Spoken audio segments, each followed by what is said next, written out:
Really disappointed in the outcome, and that we played a lot of great snaps out there, but the turnover battle obviously got killed there, and that became the game. And we've done a great job of taking care of it. We've done a good job of taking it off of teams, and I think probably 17 points coming off of turnovers and the short field at the beginning where they got a field goal on the punt return. So. We missed our opportunities for sure, and that's what hurt so much. I have no doubt about how to respond, but the guys are disappointed and frustrated about how this ended up here because that's the moment we're in. So, start with Charlie here, front row right. You mentioned the word frustrating. How frustrating is it to nearly double them up in yards and still come away with a 2-point loss? Yeah, that's it. I just feel like throughout the game, we really didn't feel like we couldn't move the ball. Felt like we couldn't put it in the end zone. There was. Just these one-off plays that, were the takeaways. And so, and then it just became an uphill battle, and if you can take the lead and extend the lead when it was 21-20, then it can potentially become a whole different game. But, again, the guys are going to fight. I know the character of the team, but that's the part that is just, really frustrating for everyone. And is that you win the time of possession, you win everything pretty much, total yards, and, you come away with a loss. And so, again, they're a good football team, and when you give them those chances, that's what you get. Go to Nick, far left. Yeah, the field goal before halftime or that attempt, what kind of went wrong there? Just walk me through what happened. Yeah, it's a little bit of the same as the last time that we missed one. And just we can get a little better snap, but we can make the kick too. It's a little bit of everything on the execution from snap to the kick, and so we got to find a way to kick it through. When it's not perfect, we got to find a way to execute better, just on the whole thing, on the whole operation. Go to Katie, front left here. You got the ball back with 7 minutes left in the fourth quarter. Just kind of what was the strategy time-wise there? Were y'all going to milk the clock all the way down and kick a field goal, trying to score a touchdown? Just kind of what was the approach there on offense? Yeah, you don't start that way. You're just trying to get you out of your own end zone. With the ball on our own 6, you're just trying to get a first down, and then you're trying to get another one. And felt good about the situation. We knew we just needed a field goal to win it, but it was more about just getting out of your own territory. And even if we had to punt with the 2 timeouts and you're thinking the 2-minute warning, that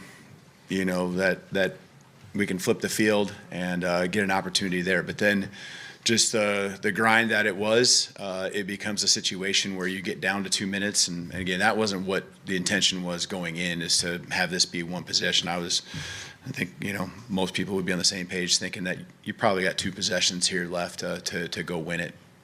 Let's go to Chase on the right up the middle there. Offensively, going back the last several games, South Carolina kind of struggled the first 3 quarters or so against LSU up and down. And then obviously tonight, do you see a larger trend that you see as troubling for the offense? Oh, well, I think we had almost 275 yards in the first half. What's disappointing is the turnovers, because even the interception, we were working in deep into their territory, the interception for a touchdown, and then we just gave them the ball in our own territory a couple times there. So I felt like, it wasn't perfect, but we were facing a very good defense, and we understood that. And, I felt like we were executing better today than we have probably the previous couple weeks against a very good defense. And so, the big mistakes are the ones that hurt us. Go Colin, front right. Do you feel like you said you executed better than you have in previous weeks, but do you feel like the run game took a step forward, or did you feel like it was a lot on Ty's shoulders? Yeah, I think it felt like there was opportunities where we had seams to run the football more so than we have. And, there's still times, again, they're very good against the run. And so, I'll watch the film more detail and see. But I thought our belief in doing it is continuing to head in the right direction. Let's go to Joe right behind you.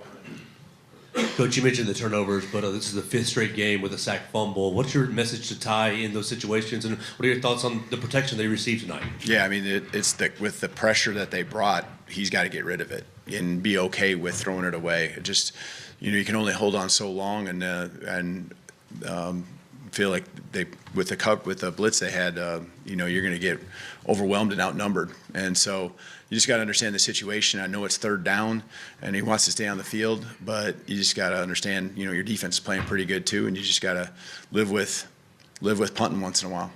Let's finish up with Alex, left side. Does it feel like with the struggles in the running game and the struggles up front sometimes that there is too much on Ty's shoulders and maybe it can sort of wear on him in some points? No, I think we had enough quick game. I think we had enough quick throws out there. We were pretty efficient doing it, and guys were making plays, and I thought he managed it well. It's just, again, this game could have gone a whole different direction. One play got him, with the pressure and the interception for a touchdown, then the strip sack that we're talking about. So I thought he, again, it goes back to most of the snaps, we played pretty good football, but it's the ones that were big that really hurt us. All right, thank you, Coach. Yep.